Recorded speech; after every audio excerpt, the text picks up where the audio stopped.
Hi, Matt with etrailer. If you have a 2023 Chevrolet Traverse and you're looking for a roof rack that one is going to be really easy to use, two is going to look nice on your vehicle, and is three trusted to get your gear from point A to point B, then the Thule Roof Rack is going to be a great option for you. So let's check it out. And if you have any experience with the Thule Roof Rack, or if you decide to go with it, let us know how you like it and how you're using it on a daily use, and what type of journeys or adventures you're taking it on in either a comment or review below. Now, this is going to be great because, like I said earlier, it's really easy to use. You can take it off your roof in no time, only a couple minutes. If you want it clear up top, whether you just want a better look on top of your roof, or if you're going through a car wash, you can take it off without no time. And putting your accessories on here doesn't take very long either, just because how it's designed to slide into those T-channels. It's a pretty unique design. But today we're mainly going to be focusing on that ease of use, like right here, and then we'll talk about how it's going to interact with your vehicle, and then finally we'll show you how to install it on your roof. So this is going to come in two parts. We're going to have the crossbar up top and then the towers below that. So today we have 53-inch Thule WingBars, and I like these bars quite a bit for a few reasons. So we're going to have this T-channel up top here. That's what you use for those T-channel accessories. Just gives you a better look on top of your roof, and you don't have to worry about anything interacting or messing with your roof, especially if you have a sunroof. You still can use clamp-on accessories just fine. This will be compatible with most of them, but what's nice about that T-channel up top, we got this weather strip to prevent any type of debris or water from settling in there, and two, it's really easy to access. All you have to do is flip this lever here over to the side, and you can put your gear in there like that. A lot of times, that type of gear, or using the T-channel, you have to remove your end cap or unlock something else. It just becomes kind of a hassle to deal with. With this, it just makes it a lot easier to do. And let's move over to the tower now. And these towers are super simple to use. So looking at the very front of it, it's just a clean design, not a lot going on there. We do have this plastic core here. You can actually get this replaced later on to have a metal lock core if you want extra security, and you can get that key to light with other gear. Now if I remove this, you can see what's going on underneath here, and as you can see, there's not a whole lot. It's just one bolt, and that's what I like about this. When you're putting it on top of your roof, you don't have to deal with a lot of settings. Just tighten this one down and then you're ready to go. And speaking to these clamps, let's talk about how it's going to interact with our roof. So we are grabbing onto these raised rails, and you're going to notice how it's kind of wrapping around here. It's doing a pretty alright job. It's not the most seamless design I've ever seen, but it's still enough where if I go to shake this around, it's not really moving at all. So it's going to be able to do the job still. Now the next thing I want to talk about is going to be how it's interacting with the height of our roof. So if we focus in the distance between the roof itself and the highest point of the roof rack, this is going to be a little bit above 4 inches. Really, that's not that high at all. Really, if you go from the rails themselves too, that'll be a little bit shorter. That's going to be more so around 2.5 inches, so it's not adding a lot of space on top of your roof. And something else you might want to know is going to be that distance that's underneath there. That's going to be sitting at just about 3 inches. That's a pretty alright amount of space. If you have those accessories with larger clamps, they should clear just fine with your roof. Now, if you do have a sunroof on your Traverse, we don't have one today. If that extends backwards some, you might have some interference there if the clamps are larger.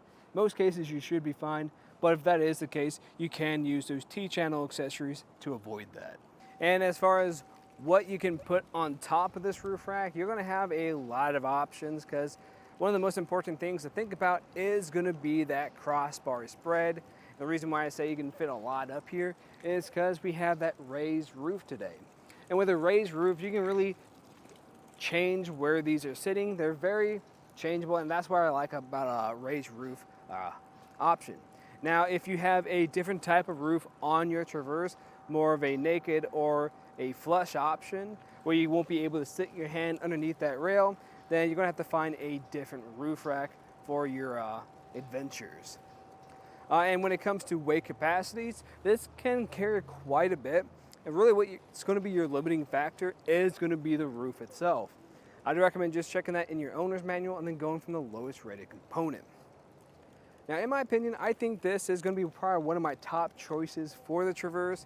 There is another color variation of it, but me personally, I like the black one. It's just a little bit more aesthetically pleasing in my opinion. But when you compare it to other options around, this one's going to probably be the easiest to take on and off your roof, and it just, in my opinion, looks the best.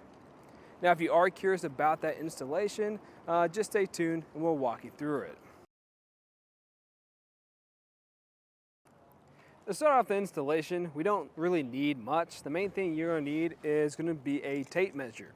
Now, Thule is going to supply you with everything that you do need. We're going to grab our crossbar, we're going to have our towers, our end caps, and the tool that's going to come along with it. Now, there are going to be 2 sets of each one. This is just one of the sets I have down here. The other set I already have on top of my roof, but it's going to be the same process for the installation. So we're going to actually start off now. There's really not a whole lot to it. I'm just going to grab the crossbar and flip it over and have the bottom side facing up. And then we can move over to our towers. So to put that tower on, we're going to come over to the end cap, press that tab, pull it off, grab the tower. We're going to have some tabs here at the very top of it. Just flip it upside down and those tabs are going to slide right into that channel. Really easy to do. And then put that end cap back on and repeat that on the other side. And now we're going to put it on top of our roof. Now what you could do is measure the distance between these towers and try to match it up with the rails on top of your roof. I like just to put it right up on there because it's just a little bit faster that way. And it's just as easy to work with it. So I'm just going to match it up with our roof's rails and just kind of roughly put it in place.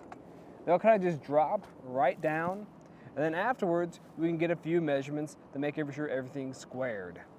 We're going to grab that tape measure, and what we're going to do is we're going to measure from the tower to some point up on our rail. I like to go from a hard surface spot like this. This is going to be the same on both sides.